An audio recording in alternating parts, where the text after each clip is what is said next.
Hey guys, I'm Kira, this is Fangirl Flails, and today I'm going to be flailing about my favorite problematic trash heap of a show and how it is actually a sparkling diamond of commentary on all parts of our society, but especially rape culture. And this show is, of course, It's Always Sunny in Philadelphia.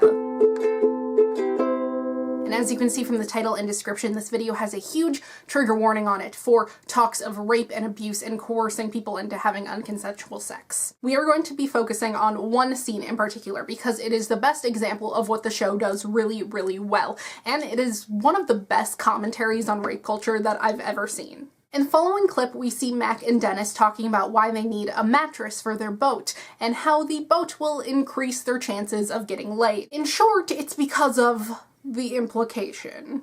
The what? The mattress? What do we need a mattress for? What do you mean, what do we need a mattress for? Why in the hell do you think we just spent all that money on a boat?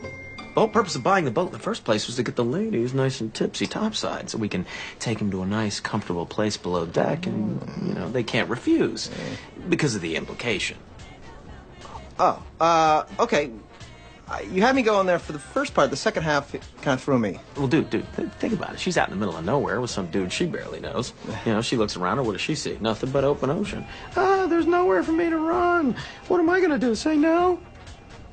Okay, that seems really dark. No, it's not dark. You're misunderstanding me, bro. I think I am. Yeah, you are. Because if the girl said no, then the answer obviously is no. No. But the thing is she's not going to say no. She would never say no because of the implication. What implication? The implication that things might go wrong for her if she refuses to sleep with me. Now, not that things are going to go wrong for her, but she's thinking that they will. But it sounds like she doesn't want to have sex. Why aren't you with understanding? Now, the thing that I love about Always Sunny is that in every scene where a character or a group of characters are doing something horrible, there's always a character who is supposed to be the audience. Sometimes it's an outsider, like the waitress that Charlie regularly stalks, or a crowd of people with disgusted looks on their faces. But the show really shines when it's a member of the gang who's calling out this problematic behavior. Here we have Mac, who's normally all on board for Dennis's abusive tactics to get girls, but he's unable to make sense of what Dennis means by the implication. So Dennis tries to explain that what he means is totally 100% not rape. But he can't, because it is rape. In Dennis's mind, the girl won't actually say the word no, and so in his mind, him having sex with her isn't rape.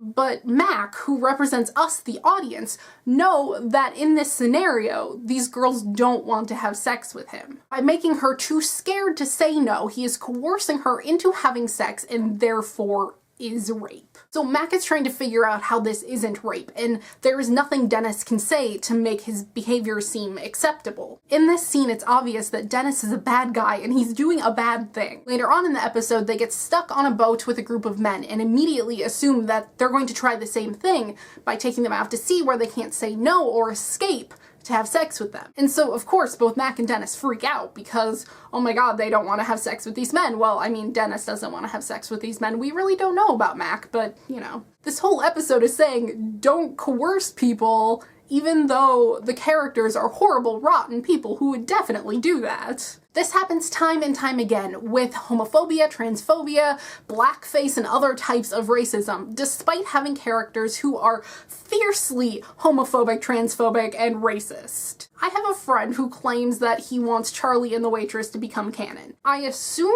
he says that just to get a rise out of me, because I don't know anyone who could read him actively stalking her and getting her fired from her jobs as romantic, because he doesn't even know her name. And while he is a god-awful person who probably will never change, because this isn't a show with a whole lot of character development, we know that the writers aren't condoning his actions. We are shown how miserable the waitress is, and we are shown how hurt and angry the women are that Dennis rapes. Yes, it's a comedy, but it's also very, very dark. We are laughing at how poorly these characters handle certain situations. We are not laughing at the initial situation itself or the victims of these people's horrible decisions. Unless, of course, the victims are themselves, because they're horrible people and they got themselves into this. We, the audience, know how terrible these characters are because they never have, and I suspect never will, have a truly happily ever after. The only time they ever end an episode happy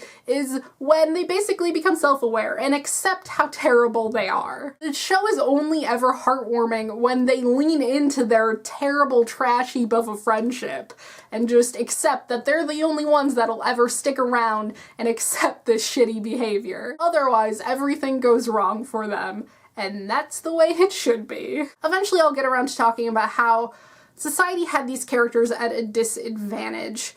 And yes, they did make one or two bad decisions that brought them to where they are. They could have been successful, but their backstories are so intricate and show how terrible they had it and how and why they turned into these terrible people.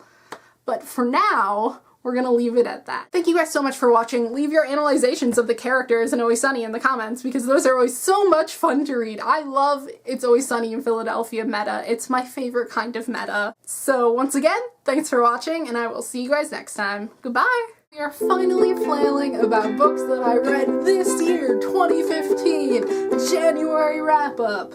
Yeah.